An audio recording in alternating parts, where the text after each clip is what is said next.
Marami nang nakalimot sa naganap noong EDSA People Power Revolution. Ating balikan ang kasaysayan sa report ng aming kasamang si Emil Carion.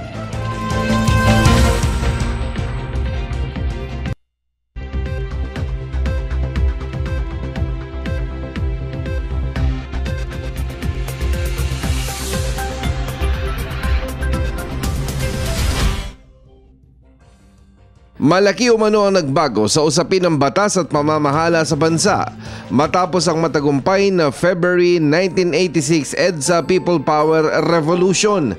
Itong obserbasyon ng LGU consultant at abogadong si Ginoong Edel Morales. Kabilang sa nakisimpatya sa EDSA ang nooy bagong graduate sa kolehiyo na si Attorney Morales.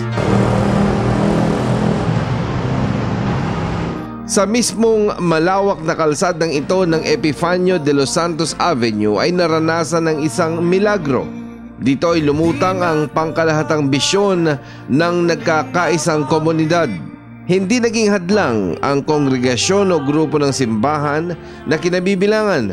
Nagkasundo na primordial concern o pangunahing intensyon ang pagbabalik ng maayos na pamamahala.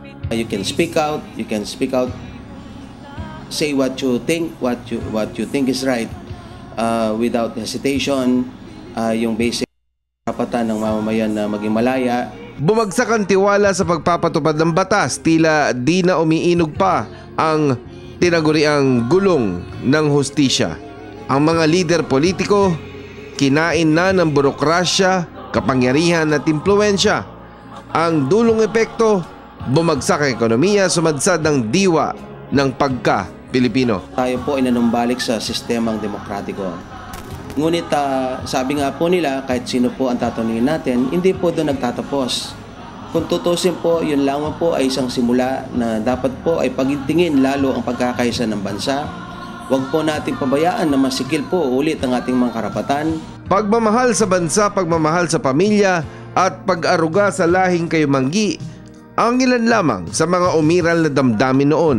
Sa ngayon, pagpapaintindi at pagpasa sa susunod na henerasyon ang panibagong misyon ng EDSA.